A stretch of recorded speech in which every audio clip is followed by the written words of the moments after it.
The New York Rangers have made multiple sneaky good signings as Chris Drury continues to cook this offseason. We're going to break down what these signings mean for the team, and we also have a major update to go over as we have some clarity and some insight into what's going to happen with the defense core heading into the season. We're going to break it all down in this episode of Rangers Digest. But before we do that, a quick reminder to hit that subscribe button. About 77% of you who watch these videos are not subscribed to the channel. So if you want to stay up to date with everything that's happening with your New York Rangers, go down below, hit that free subscribe button, and you get to stay up to date again with everything New York Rangers. This is the place to be for all your daily New York Rangers content. But let's get right into it. We do have a couple signings to get to. We have an update on Zac Jones because, yes, he has moved on, but we'll get to that in a second, what that means for the team because there's a lot going on right now. But let's get into the first order of business.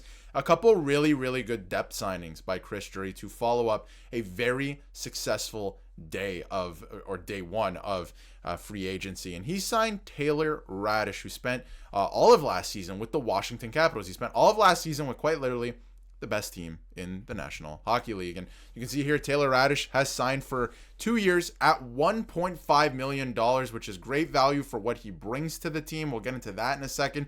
And the fact that you get the second year out of it, not too bad at all. He's a bottom six two-way winger who pushes play well but struggles to finish. Finishing is definitely not his strong suit. We'll get into that in a second and, his stats. But you can see here at the defensive end, not too bad at all. And again, he's a bottom six forward. That's exactly why they got him. He might even spend some time with the Wolfpack. I don't think that's the plan. I feel like this guy might actually play on the third line at times. And again, you have injuries throughout a season, and you have obviously a lot of, everyone doesn't play every single game. There's a lot of guys that do, and you try to play all 82 games, but a lot of guys don't. So this is a good depth signing, and I think one that can help them, propel them to the playoffs, adding another guy like this. And I did want to jump into stats from last season, and as you can see, he played almost all 82 games. He played in 80 games for the Washington Capitals, and he actually had 27 points. So we're talking about him like a depth signing. I mean, if you bring in a guy to the fourth line some nights, because we know that fourth line's not going to play together every single night throughout the course of the season, or even on the third line, that's not bad for 30 points. The fact that he can play a pretty decent two-way game as well, and he was playing almost 13 minutes a night on the Washington Capitals. Now, something to keep in mind, he was a -7 on the best team in the league, but this is a pretty good signing. He's also another big body. Now, that's something I wanted to bring up as well, that the Rangers are getting bigger, they're getting heavier, and that's not necessarily a bad thing. They're not, doing that to sacrifice speed or anything like that. They're still a quick team. So 6'3", he's a pretty big player, and he's only 27 years old. So the contract will run through him being 29 years old, which I really like. And you can see this here, this article from Jim Cerny, and he says that both of them are likely headed to the Wolfpack. I'm not entirely sure about that. I do wonder if Taylor Raddysh does spend a lot of time in the NHL this season, because again, he played 80 games in the NHL last year, so I do wonder about him playing in the NHL this year. I do think he will. I actually do believe that. Now, obviously, Raddysh, a pretty decent depth signing, but they also signed Derrick Pouliot, who was a first-round draft pick in 2012 of the Pittsburgh Penguins. He's kind of bounced around teams. He's been a depth defenseman. He is going to be a depth defenseman for this team as well. I would expect him to be with the Hartford Wolfpack. So we'll get into that in a second, but just to wrap this up with a bow, pretty tidy work here from Chris Drury once again to get Taylor Raddysh. And again, Derrick Pouliot, his contract is, and again, the $1.5 million, don't hate that at all. But to move on, yes, Derrick Pouliot, 31 years old. He's going to be a depth defenseman. He's going to play for the Hartford Wolfpack. 2-year contract as well at $775. And he'll make $400,000 in the minors.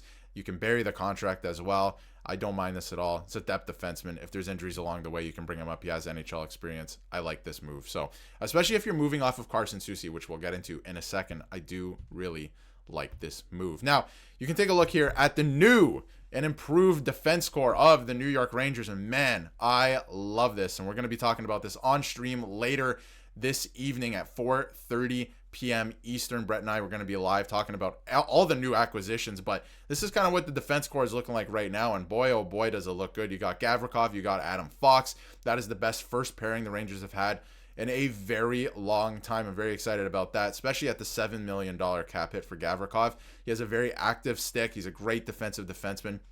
Really excited to see what he does. There's been numerous reports, by the way, about Braden Schneider now on the second pairing on the left side. It sounds like they want to try him on the left side, see how that plays out. So you're looking at your second pairing of Schneider and Borgen, and I feel like that could activate a new level for Braden Schneider as well offensively. So I'm very excited to see what that looks like as well. And I think he's going to be playing the left side. And the reason I say that is because there was this report that, they're basically confirming that the Blue Shirts are expected to shift Braden Schneider to his offside on the left side to skate with Will Borgen on the second pair, while Morrow will be on the right side on the third pair with Urho, Vakanainen, and Carson Soucy and Matthew Robertson contend for the slot on the left side. So Vakanainen, I don't think is going to be a guy that is playing every night. Carson Soucy, I would be surprised from a salary cap standpoint if he makes it to the regular season as a New York Ranger, but I wouldn't be surprised because it's Chris Drury on the other hand, and I've seen crazier things. And Matthew Robertson, again, if he starts the season in the AHL, not a bad thing. Continue to develop, and he's going to be an NHLer at some point. But I like this. This is way stronger. We're not kidding ourselves. This is much stronger. Scott Morrow is a really, really good player. Brings a lot offensively. I'm very excited to see what he can do with the New York Rangers.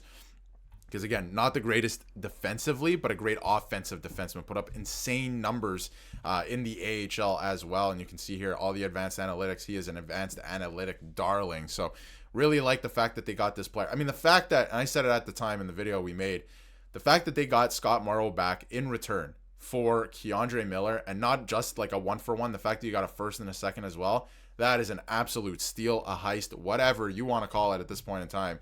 That is what that is. And from Larry Brooks as well, I have to echo this because, it was tidy work. Yesterday was a great day for Chris Drury. And, he locked up Will Borgen last season for $4.1 million. And when you compare it to Cody Ceci, who I think is a worse defenseman, for $4.5 in LA, I think it was tidy work last season getting Will Borgen signed. And your defense core is looking that much better for it.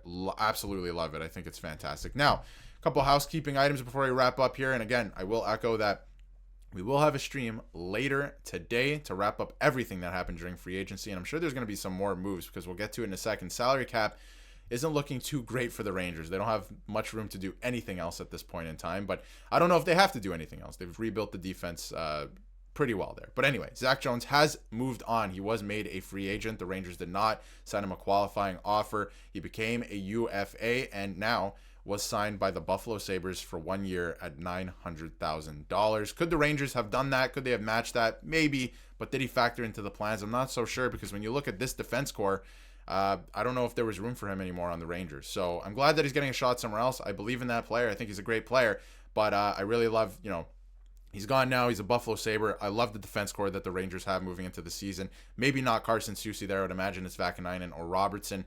And again, I do think that, you can try and move off Carson Soucy, although he is a big body and could have some use. But I do, that cap hit is tough. If you free up $3 million, that could really help you over the course of the season. So love that. And again, as you can see here, they're not doing anything else unless they make a move at this point. They have $777,000 left in cap space. So I don't think they're doing anything else. But let me know in the comments how you feel about some of these depth signings. I like Taylor Raddysh. I think it's great. Obviously, you go and get Pouliot. I think he's a good depth signing as well because there's injuries during the course of a year and you have some NHL experience waiting in the weeds as well. So don't mind that signing at all. I do kind of like it, and we'll see how it plays out for the New York Rangers and some of the other moves they made. I love the Keandre Miller trade. I think it's fantastic. Scott Morrow is going to be a great player, and moving Braden Schneider to the left, it could work out really, really well. It could not work out. We don't know. We have to see it, but I think the defense core, the way it looks right now, is miles better than what it was last season. Some pretty tidy work from Chris Drury. Let me know how you feel in the comments, and if you haven't yet, hit that subscribe button so you can stay up to date with everything New York Rangers.